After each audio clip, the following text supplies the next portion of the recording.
Y el título de esta enseñanza es Aflicciones que no son necesariamente por pecado. Aflicciones que no son por pecado. Y dice Salmos 34:19: muchas son las aflicciones del justo, pero de todas ellas le librará Jehová. Con este salmo, en este versículo, el autor nos revela que aunque tu vida sea totalmente íntegra, sea honesta, sea fiel, no te deja ajeno a las aflicciones. Y aparte menciona de que va a haber muchas, pero de todas Dios te va a librar. Es decir, al final no significa que no pases por ellas, sino que al final vas a ver el fruto de esa aflicción si caminas y sigues caminando en justicia. Sí, porque las aflicciones del justo, y esto nos habla de una permanencia, porque la justicia no es ahorita sí y después no, sino es algo constante, permanente. Puedes caer, pero te tienes que levantar. 7 veces cae el justo, ¿verdad? Y una más el Señor lo levantará. ¿Por qué? Porque Él está buscando la justicia de manera constante. Así que antes de iniciar, vamos a iniciar con unas aflicciones que sí son consecuencias del pecado, para tener distinción y hacer separaciones.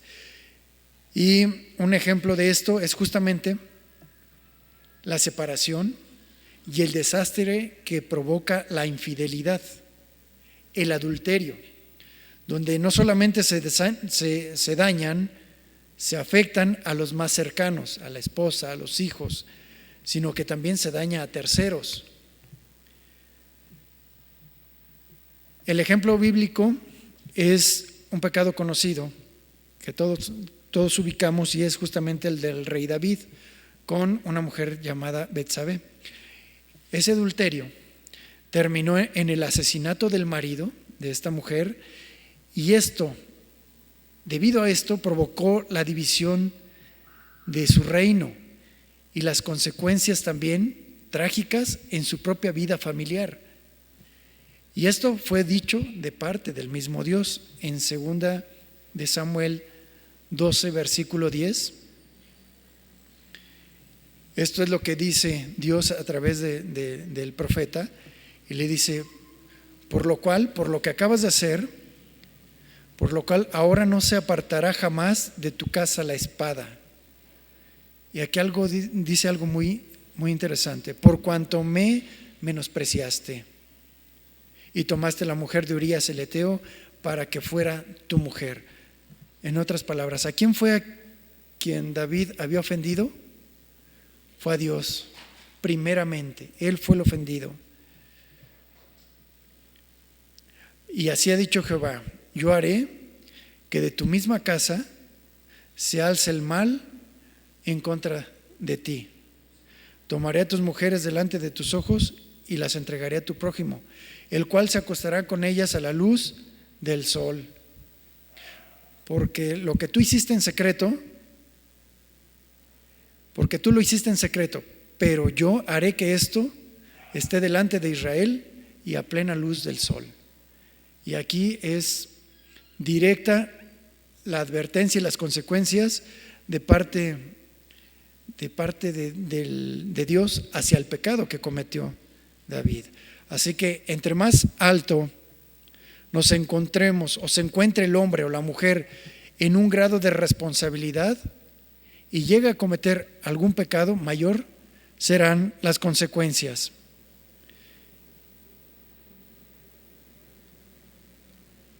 Y por ejemplo, también vemos que hay aflicciones que no son necesariamente provocadas por nosotros mismos, sino por terceros, como lo vemos aquí.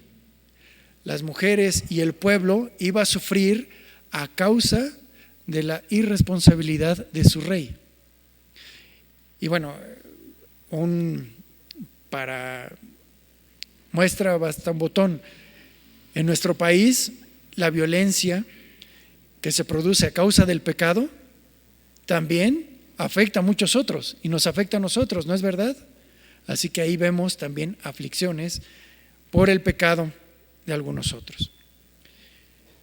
Otra en las cuales sí son consecuencias del pecado es coquetear con él y hacer alarde de un don o de un regalo o de una cualidad que Dios nos haya hecho y nosotros nos sintamos merecedores de ello y estemos alardeando y haciendo mal uso de él. Y tenemos el ejemplo de Sansón, al cual se le sacaron los ojos y se burlaban de él. Y de forma física él llevó las consecuencias de su pecado.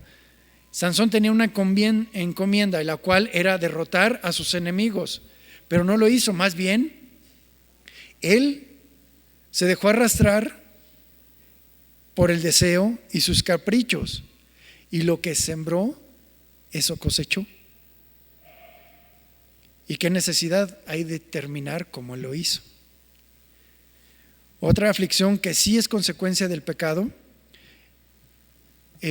una de ellas es la soledad, el desprecio o el rechazo que recibe una persona a causa de su propia maldad. Y tenemos un claro ejemplo que es el de Caín. Caín tuvo aflicciones derivadas de su ambición, de su envidia y finalmente al momento de asesinar a su propio hermano, alguien que estaba muy cercano. Entonces él dice: cualquiera que me encuentre pues va a querer matarme. ¿Por qué? Porque había un rechazo hacia lo que él había hecho, y esa era una consecuencia. Y fíjate, y más que eso, él tuvo la oportunidad de arrepentirse delante de Dios y no lo hizo, sino que su rebeldía fue abierta y dijo: no quiero saber absolutamente nada de Dios. Y claro, las consecuencias él las seguía arrastrando. Así que hay muchos casos dentro de la Biblia, pero hoy nos vamos a enfocar en unas aflicciones muy tremendas que vivió un hombre llamado Job. Pero sus congojas no eran a consecuencia de su propia rebeldía. Tampoco fueron por infidelidad, ni por traiciones o por envidias, ni por soberbia, como lo vamos a explicar anteriormente.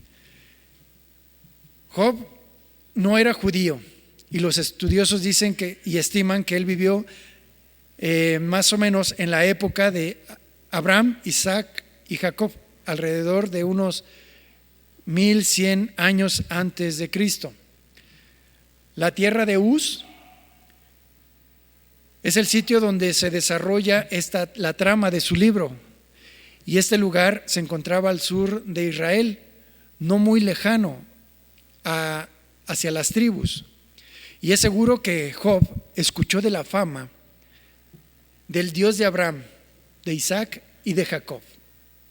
Él había escuchado de los prodigios y portentos que Dios había hecho, porque él mismo lo había explicado. De oídas te había oído. Es claro que él no tenía una Biblia como nosotros la conocemos. Es más, los 5 libros, los primeros libros, fueron escritos 400 o más de 400 años después de que vivía Job. Así que él no tenía más que lo que alcanzaba el escuchar. Sin embargo, la fama, los prodigios y la santidad de Dios llegaron a sus oídos, y con lo poco que él sabía, para él fue suficiente como para que cambiara su vida de forma radical y se apropiara con todas sus fuerzas de esa fe que aquellos hombres habían testificado. Miren, y esto implica, esto nos muestra algo, mis hermanos, que Job no nació con un carácter justo. ¿Estamos de acuerdo? Porque no hay justo ni aun uno.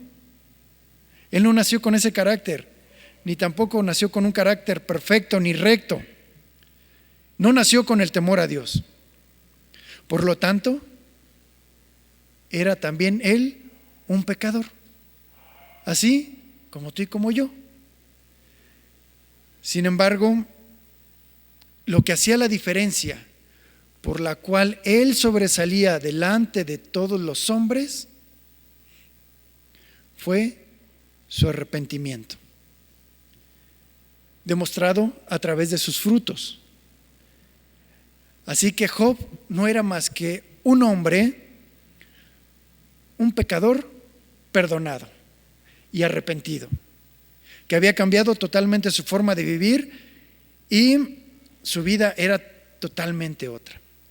La fe de Abraham la hizo suya, pero sobre todo el temor. Así que todos los días él buscaba estar a cuentas delante de Dios, porque dice el Señor que todas las cosas las hace nuevas, ¿verdad? Entonces él estaba todos los días, con lo poco que él sabía, lo poco o mucho, él buscaba a Dios. Y él entendía que Dios tenía el conocimiento de los pensamientos más íntimos de parte suya, pero también de todos, incluyendo la conciencia de sus propios hijos. Él entendía que Dios veía sus pensamientos. Por eso todos los días, él ofrecía un sacrificio por cada uno de ellos, por cada uno de los 10. Por lo cual sugiere que no necesariamente sus hijos tenían la misma convicción que él. Así que ellos no podrían alegar que su padre no buscaba la santificación. Por supuesto que sí. Y es más, pedía también y rogaba por ellos. Es decir, había una intercesión de parte de Job por sus hijos. Y podemos ver algo interesante en el relato. En el libro que nosotros ya podemos leer, Job no sabía que Dios, a causa de su temor reverente, estaba muy al pendiente de él. Muy al pendiente. Él no lo sabía. Sus oraciones llegaban hasta el cielo. Era línea directa. Dios veía las intenciones de su corazón, porque aunque él, Job, no era perfecto, buscaba siempre estar de forma constante a cuentas con Dios, todos los días. Y él, Job, tenía un discernimiento totalmente activo, porque de forma constante se apartaba del mal. Veía, meditaba, analizaba y decía, esto me conviene o esto no. Y lo hacía día tras día. Job era muy rico, pero la mayor riqueza que tenía era la sabiduría. ¿Por qué? Porque el principio de la sabiduría es el temor a Jehová, es el temor a Dios. Job entendía que Dios aborrecía el mal, la injusticia y aquel también que la practica. Por eso él procuraba, tengo que estar a cuentas con Dios. Señor, escudriñame incluso de aquello que me es oculto para arrepentirme y estar a cuentas contigo. Así que mientras él estaba haciendo lo propio aquí en la tierra, en las alturas, la forma de actuar de Job estaba siendo exaltada en los cielos por el mismo Creador. ¿Y qué hacía? Lo estaba presumiendo delante, pues, de todos los hijos de Dios, que serían los ángeles, pero también se encontraba ahí un personaje siniestro llamado Satanás o el acusador. ¿Y qué estaba haciendo delante de Dios? Pues su trabajo, ¿verdad? Acusando. Pero lo que hizo Dios fue algo totalmente distinto. Oye, ¿y no has considerado a mi siervo Job, que no hay nadie como él, íntegro, intachable? Y Dios presume a su siervo. Y el acusador cuestiona la fidelidad de Job. Incluso sugiere que Job actúa por conveniencia. Claro, te teme porque tú lo proteges. Por eso es que es tan constante contigo. Pero si no le hubieras dado lo que le has dado, si no lo protegieras tanto, si me dejaras tocarlo o hacerle algo, estoy seguro que Job revelaría verdaderamente lo que hay en su corazón. Ese fue el reto que hizo delante de Dios. Y Dios le dijo: ok, te doy permiso, quítale todo lo que tienes, pero su vida, todo lo que él tiene, pero su vida no la toques. Y vamos a ver algo interesante. Si Dios no hubiera presumido a Job, probablemente Job no hubiera pasado por todo esto. ¿Sí? ¿Se entiende? Si él no lo hubiera presumido. Pero ¿sabes qué? Dios estaba contento con el comportamiento y la respuesta del arrepentimiento de un hombre arrepentido. Dios estaba contento. Ahora, te voy a hacer una pregunta, mi hermano, mi hermana. ¿Tú quisieras que Dios te presumiera delante de Satanás? ¿Tú quisieras que Dios estuviera contento con tu comportamiento? Así que, si es así, pues digo, estamos en las manos de Dios, ¿verdad? Así que Pedro decía, bueno, si están pasando por aflicciones y cosas tremendas, pues no se extrañen como si alguna cosa extraña les estuviera aconteciendo, ¿verdad? Pero ¿sabes por qué? Porque si tú estás en la condición de Job, ojo, buscando siempre la justicia, siempre fiel, constante, haciendo la voluntad de Dios, el Señor, y estás pasando por situaciones difíciles y complejas, el Señor te quiere dar un regalo mucho más personal para tu vida. Y que bueno, lo vamos a ver más adelante, cómo es que en Job así se cumplió. Así que volviendo a Job, poco tiempo después de que se le da permiso a Satanás, él pierde a sus 10 hijos. Algunos de ellos por ataques terroristas y otros por desastres naturales. En Job 1:20 dice: entonces, después de que él escuchó todas esas noticias tan terribles, Job se levantó, rasgó su manto, se rasuró la cabeza. Luego, postrado en tierra, adoró y dijo: desnudo salí del vientre de mi madre y desnudo volveré allá. Jehová dio y Jehová quitó. Bendito sea el nombre de Jehová, bendito sea su carácter. Y luego dice el versículo 22: en todo esto no pecó Job. Noten, no pecó Job, ni atribuyó a Dios despropósito alguno. Job en su tremenda ignorancia de lo que estaba ocurriendo, dijo, parafraseando: no sé qué haya pasado, pero Dios sí lo sabe. Y seguro estoy que Él ve, Él entiende algo que yo no alcanzo a comprender. Pero sigo confiando en Él. Me sigo entregando. Y dice, y en todo esto no pecó Job. Se mantuvo justo, ¿sí? No quería hablar acerca de esa situación y se lo entregó y lo dejó todos en manos de Dios. No alcanzo a comprender, pero Dios sí lo sabe. Y mientras él estaba en esa situación y pensaba esto, en el cielo, ¿qué crees que estaba pasando? Lo seguían presumiendo. Job 2:3, Jehová dijo a Satanás: mira, ¿no te has fijado en mi siervo Job? Que no hay otro como él en la tierra, varón perfecto y recto, temeroso de Dios y apartado del mal. Y se lo vuelve así a restregar a Satanás. Mira,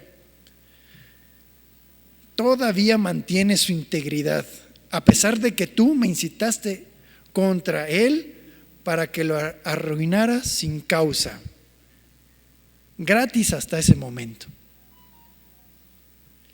Respondiendo Satanás a Jehová, observen esta respuesta de parte de Dios, pero sobre todo la actitud tan sumisa de parte de Job le pegó en el orgullo a Satanás.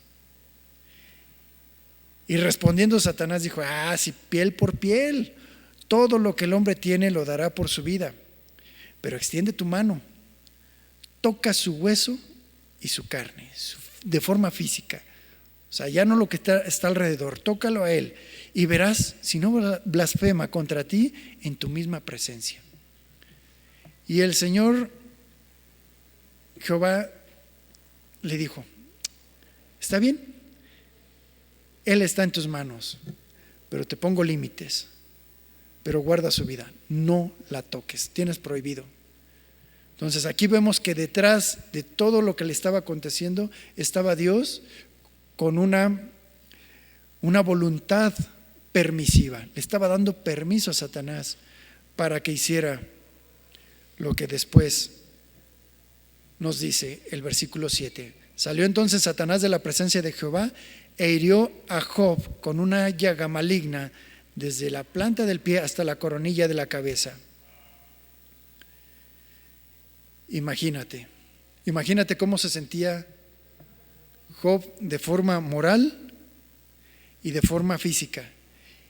Y todas esas noticias golpeaban no solamente su mente, sino ahora ya tenía aparte un dolor físico. Algo por lo cual él tenía que pasar por una situación muy compleja. Y Job, sentado en medio de ceniza, tomaba un trozo de tiesto y se rascaba con él. Es decir, tenía comezón, era algo incómodo. Seguramente no se podía acostar, tan solo estaba sentado en ceniza, ¿verdad?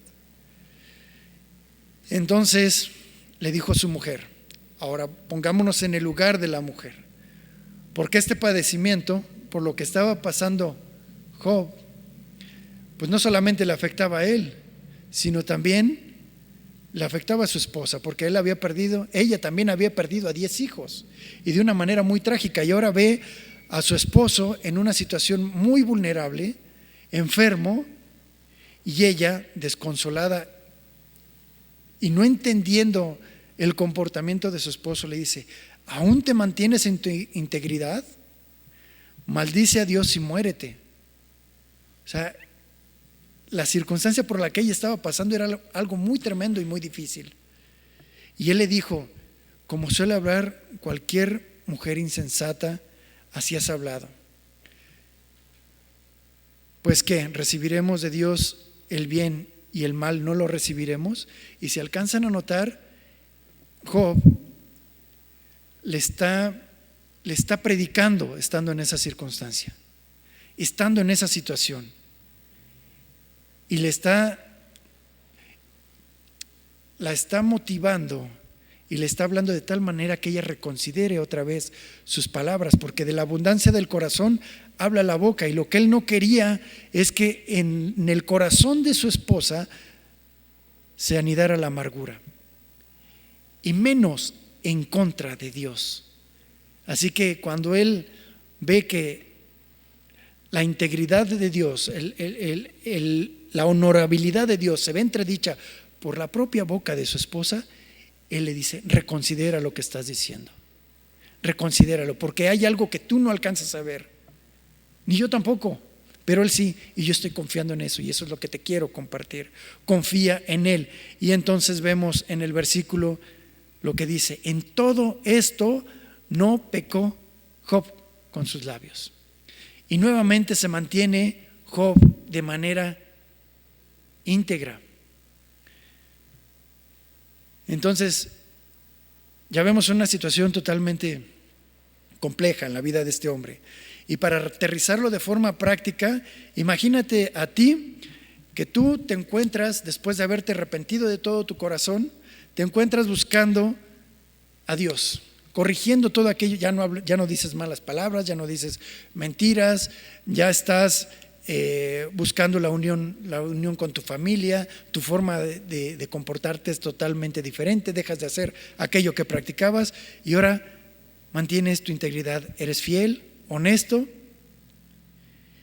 y ahora tienes, o sea, una vez que ya estás buscando la integridad, la justicia de parte de Dios, de pronto te encuentras con tu propia aflicción, porque te estás manteniendo lo más justo posible y ahora tu aflicción es familiar, a lo mejor es económica, o tu aflicción es de salud.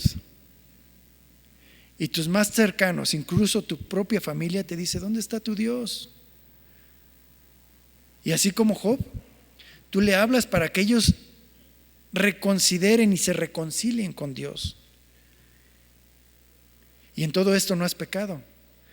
¿Por qué?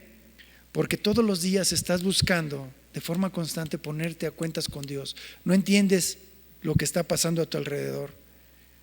Y estás dispuesta a reconocer incluso tu pecado. Y Señor, ayúdame. Imagínate que estás en esa situación. Ahora, ahí está el hermano Job, para que no se haga alusión a nadie, ¿verdad?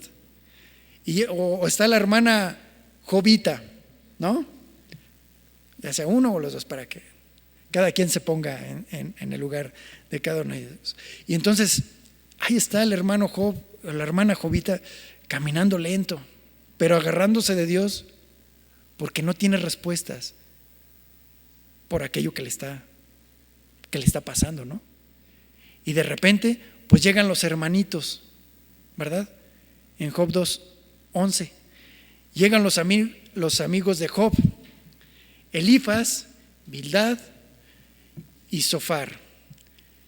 Y al enterarse de todo el mal que le había sobrevenido al hermano Job y a la hermana Jobita, llegaron cada uno de su tierra habiendo acordado venir juntos para condolerse con él o con ella y consolarlo o consolarla. Y vemos aquí las intenciones de parte de estos hermanos y buenos amigos, ¿verdad? Que buscan orar con él y estar con él.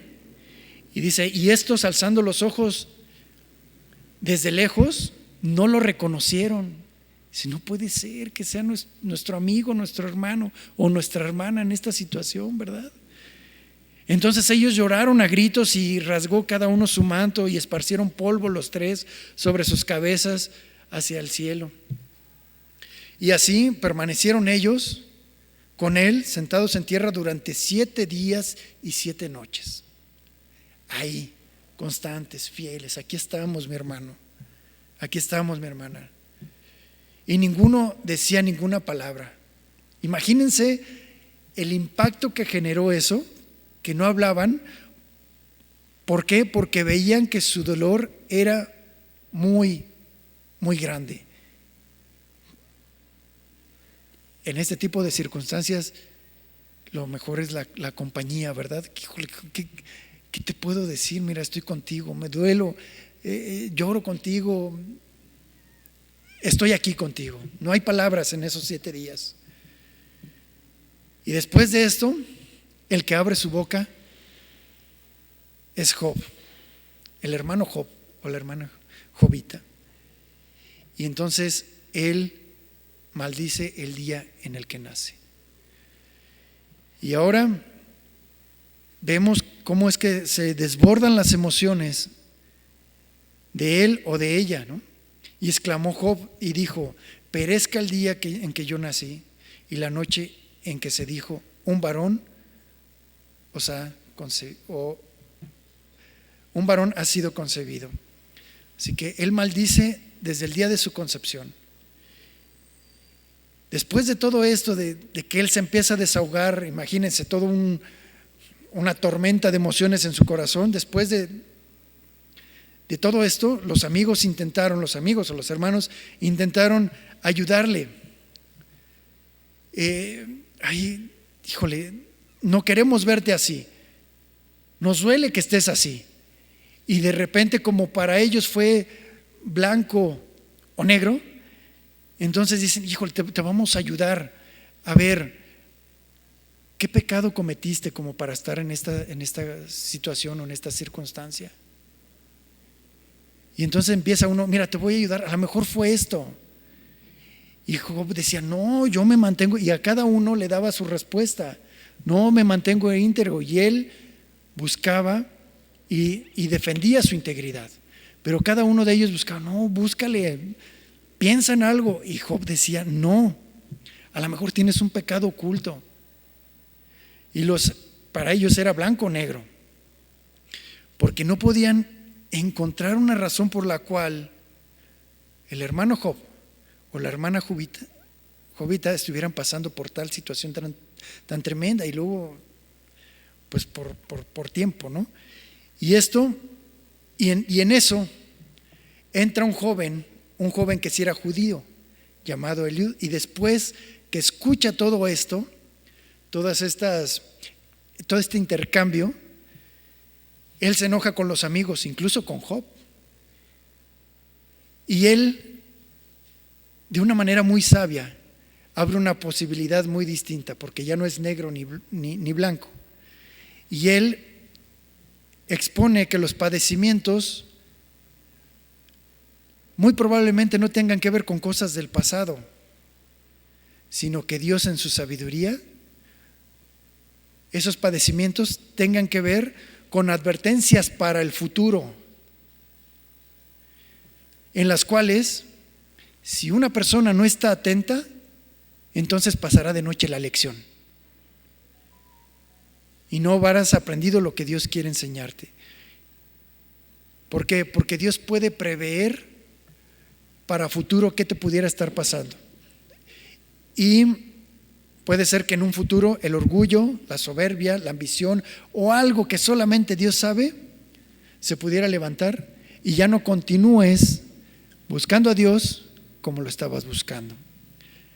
Así que después de esto, después de esta intervención de este otro hermano que abre otra puerta, el hermano Job o la hermana Jobita hacen un reproche a Dios buscando respuestas.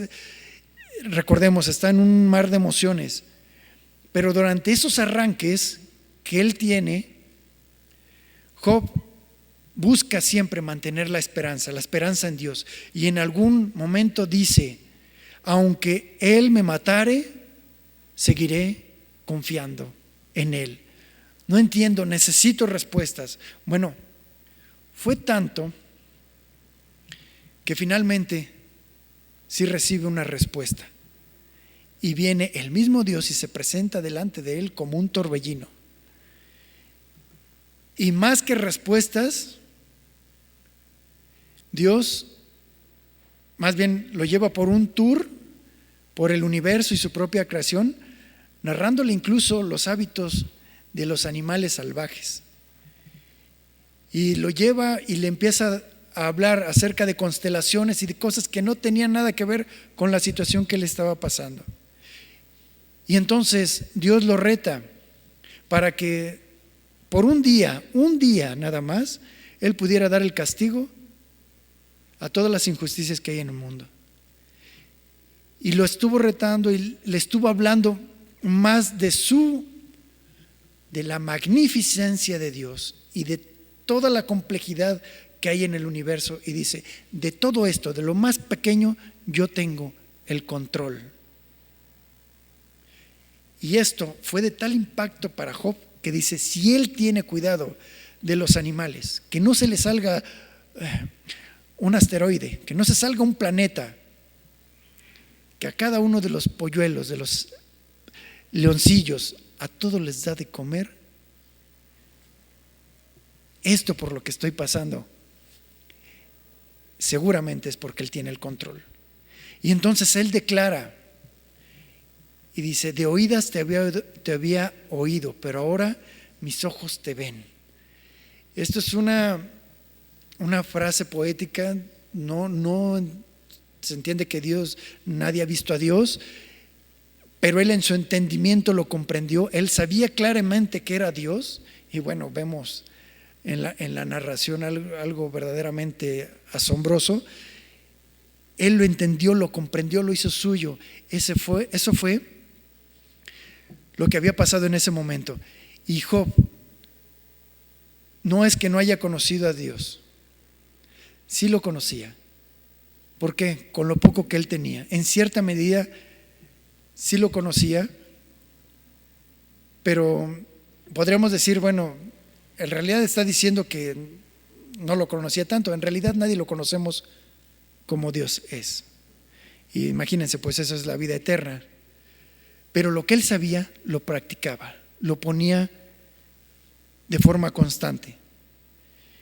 Así que vemos aquí algo muy, muy hermoso, mis hermanos.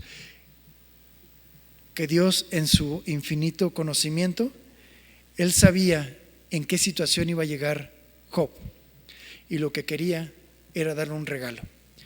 Ese regalo era justamente conocerlo más y estar delante de su presencia.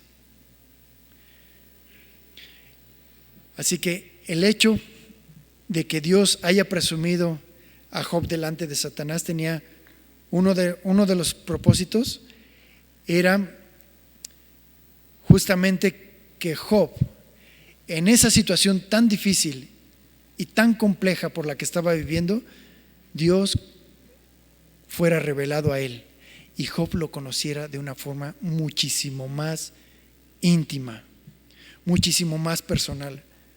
Porque si Job no hubiera pasado por esa situación tan terrible, no habría conocido más a Dios, y no habría clamado a Dios como lo hizo, con todas sus fuerzas, con todo su corazón y prácticamente con sus últimos alientos. Y Dios preparó justamente todo eso por lo que él pasó para tener un encuentro personal y más íntimo con él. Y cuando Job lo vio entre comillas, lo comprendió, lo hizo suyo, todo lo que él había pasado se volvió como polvo. Ahora que te veo me aborrezco hasta el polvo. Es más, no puedo ni siquiera estar delante de ti. Hasta ahí, hasta esa convicción, hasta ese entendimiento llegó Job. Así que justamente lo que recibió el hermano, o lo que recibirá el hermano Job o la hermana Jobita, si se mantienen como Job lo hizo, es un regalo. Y ese regalo es la comunión con Dios. Un regalo que ni la aflicción te puede quitar. Job 42:1. Respondió Job a Jehová y dijo: yo reconozco, y observen sus palabras, Job 42:1, yo reconozco que todo lo puedes y que no hay pensamiento que te sea oculto. ¿Quién es el que, falto de entendimiento, oscurece el consejo? Así hablaba yo y nada entendía. Eran cosas demasiado maravillosas para mí que yo no comprendía. Y observen cómo todavía se entrega Job muchísimo más a Dios. Escucha, te ruego y hablaré, te preguntaré y tú me enseñarás. De oídas te conocía, mas ahora mis ojos te ven. Por esto me aborrezco y me arrepiento en polvo y ceniza. Entonces, cuando tiene este reconocimiento Job delante de Dios, dice el versículo 7, aconteció que después que habló Jehová estas palabras a Job, Jehová dijo a Elifaz, el temanita: mi ira se ha encendido contra ti y tus dos compañeros porque habéis hablado mal, habéis hablado de mí, porque no habéis hablado de mí lo recto, como mi siervo Job. Entonces, aquí también los amigos salieron reprendidos, ¿verdad? Y luego dice, les da unas instrucciones para que hagan un sacrificio, y en el versículo 10 dice: cuando Job hubo orado por sus amigos. ¿Quién oró por quién? Job. Por sus amigos y por sus hermanos. ¿Por qué? Porque ellos no sabían lo que decían, no entendían. Fue hasta que después de que él oró por sus hermanos, Jehová le quitó la aflicción. Es decir, Job, hermana Jobita, ya no te centres en ti, céntrate en los demás, que yo me encargaré de ti. Y así fue como ocurrió. Después de esto, le aumentó el doble y todas las cosas que se le habían quitado a Job. Y luego dice versículo 16, después de esto vivió Job 140 años, ¿Cuántos años les gusta que pudo haber tenido Job? ¿50? Más o menos. 50 más 140, 190 que haya vivido. Imagínense, mucho. Y vio a sus hijos y a los hijos de sus hijos hasta la cuarta generación. Y murió Job muy anciano, colmado de días, es decir, lúcido, conociendo cada vez más y más a Dios. Si eso se le había presentado en ese momento, imagínense, estando aquí, conociendo cada vez más a Dios por 140 años más. Y de una forma esplendorosa. Ahora te voy a hacer una pregunta. ¿Tú crees que Job habría escuchado su propio libro en 140 años? Yo creo que sí. ¿Saben por qué? Porque hay datos y detalles que son muy personales. Y de esos datos solamente él los podría dar. Por lo tanto, él probablemente sí pudo haber escuchado, o a lo mejor hasta dictó, todo lo que había acontecido. Y en este libro, que contiene más de 10,000 palabras, para poder hacerlo en aquel tiempo se necesitaba una pequeña fortuna. ¿Por qué? Porque era muy caro poder escribir. Fortuna que él tenía. Probablemente sí lo escuchó. ¿Qué nos enseña esto? Que probablemente él sí supo lo que le había acontecido. Que él había sido de alguna manera exaltado y honrado delante de los ángeles en el cielo. Y esto nos revela lo siguiente, mi hermano, que tarde o temprano el Señor te va a mostrar por qué fue por lo que pasaste. Puede ser que sea aquí en la tierra o allá en el cielo. ¿Y sabes qué va a pasar? Que el Señor va a enjugar toda lágrima y aquello se verá como polvo. Porque escrito está que Dios no es deudor de nadie. Y en algún momento Él nos va a proveer de entendimiento. Y verás las cosas tal como Él las ve. Y vamos a ver algunos otros ejemplos de forma muy rápida de cómo no necesariamente las aflicciones provienen del pecado, sino que se anticipan y son preparación para un futuro. El ejemplo es de José el soñador. Las aflicciones por las que él pasó no eran más que la preparación de manera que él fuera aprobado, para que cuando llegara a ser el segundo de Faraón, cuando llegara a tener todo el poder, él no se exaltara, no se enseñoreara y no tomara venganza, sino que fuera compasivo. Entonces las aflicciones muchas veces también son para evitar el pecado en un futuro. Porque las decisiones que él tomara arrastrarían en el mismo nivel en el que él sería puesto a nivel nacional. Otro ejemplo, Pablo tenía, y que no era por pecado, tenía un aguijón en la carne, la cual a él pues no le permitía desarrollar el ministerio como él quería, y había orado para que el Señor se lo quitara en 3 ocasiones. Pero ¿qué le dijo Dios? Bástate mi gracia, porque mi poder se perfecciona en tu debilidad. Y Pablo sabía que él tenía la tendencia hacia el orgullo. Por eso dijo, por tanto, me glorío en mis aflicciones, porque sé que el Señor está obrando en mí. Y ya aquel aguijón, pues ya hasta lo abrazó, ¿verdad? Por decirlo de alguna manera. Ya, mi recordatorio. Sí. Y muchas veces a nosotros podemos tener aguijones que no necesariamente vienen por pecado, sino como una advertencia para que no se nos suba el orgullo.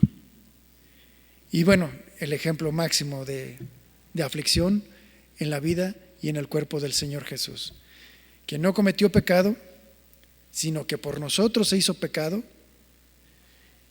y Él llevando las consecuencias de toda nuestra rebeldía y nuestras maldades.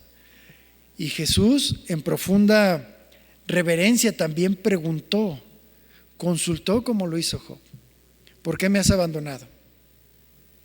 Sin embargo, Él se entregó finalmente, en las últimas palabras, entregó totalmente toda su alma y todo su espíritu, justamente diciendo esas palabras: en tus manos encomiendo mi espíritu. ¿Por qué? Porque no dejarás que tu santo vea corrupción. No dejarás que tu santo vea corrupción, la corrupción de la muerte. Y de la misma manera, hermano Job, hermana Jobita, permanecer fieles en el Señor conforme a su justicia. Y el Señor nos librará de todas las aflicciones por las que muy probablemente tenemos que pasar, porque dice: muchas son las aflicciones del justo, pero de todas ellas finalmente el justo verá el fruto. Y en algún momento el Señor nos revelará por qué hizo las cosas, en algún momento. ¿Cuándo? Cuando Él decida. Pero mientras, como dijo Job, seguiré confiando en Él, pase lo que pase. Así que vamos a orar, mis hermanos, si son tan amables de ponerse de pie.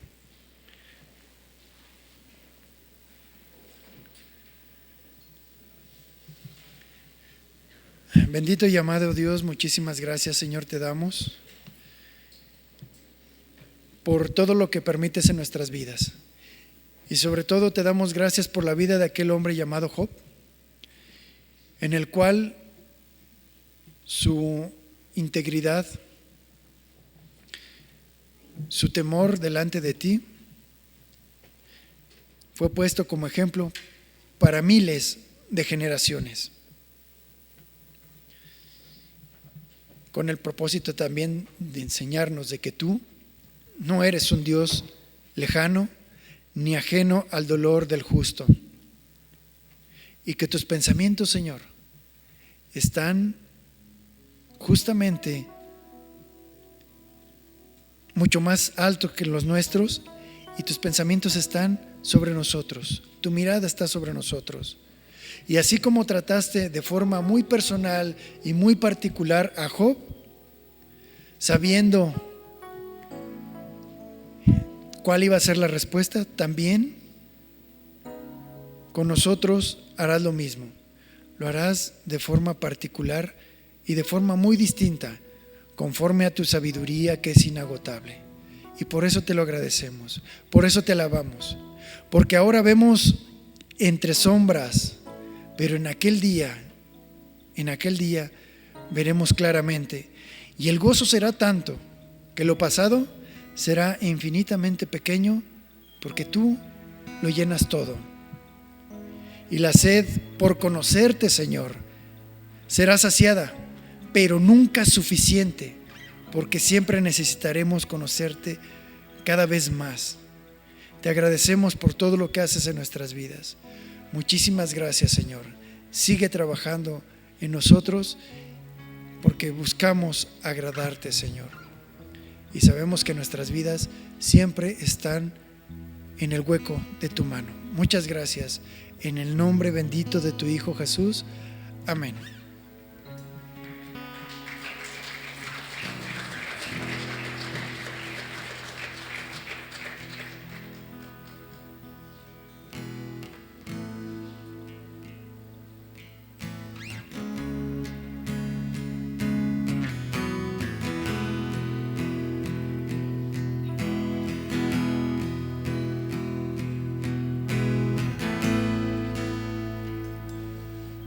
El ciervo brama por las aguas, así clama por ti mi alma. tiene sed del Dios vivo. Cuando me presentaré ante Dios como el cielo clama por las aguas, así clama por ti mi alma. Mi alma tiene sed del Dios vivo. Cuando me presentaré ante Dios, fueron mis lágrimas mi pan de día y de noche, mientras me dicen todos dónde está tu Dios, porque te abandonas, alma mía, y te turbas. Pon tu confianza solamente en tu Dios.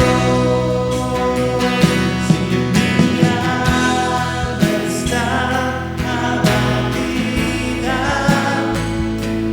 de ti me acordaré.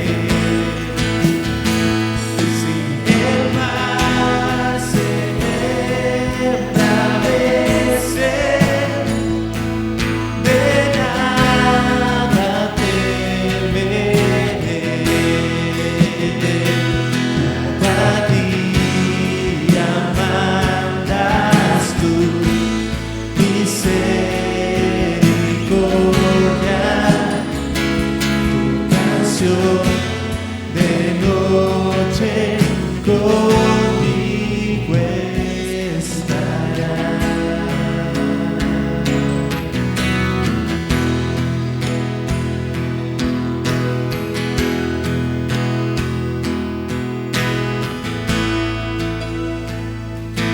Como el cielo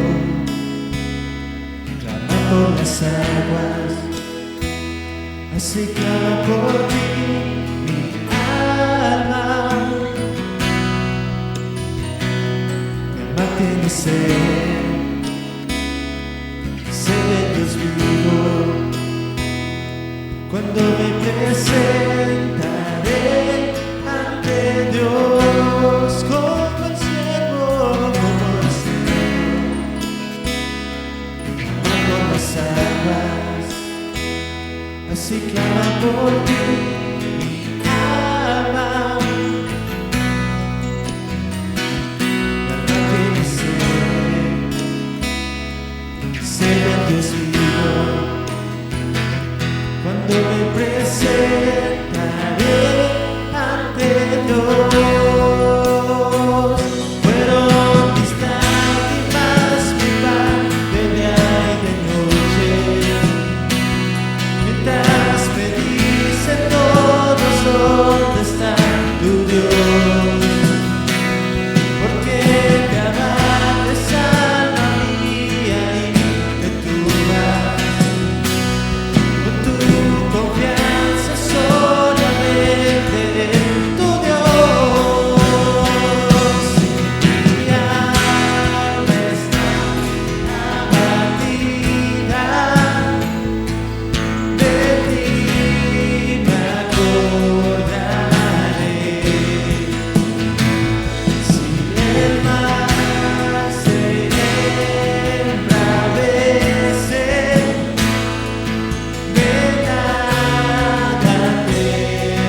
canción de noche conmigo está. Cada día mandas, cada día mandas tú misericordia. Tu canción de noche conmigo estará.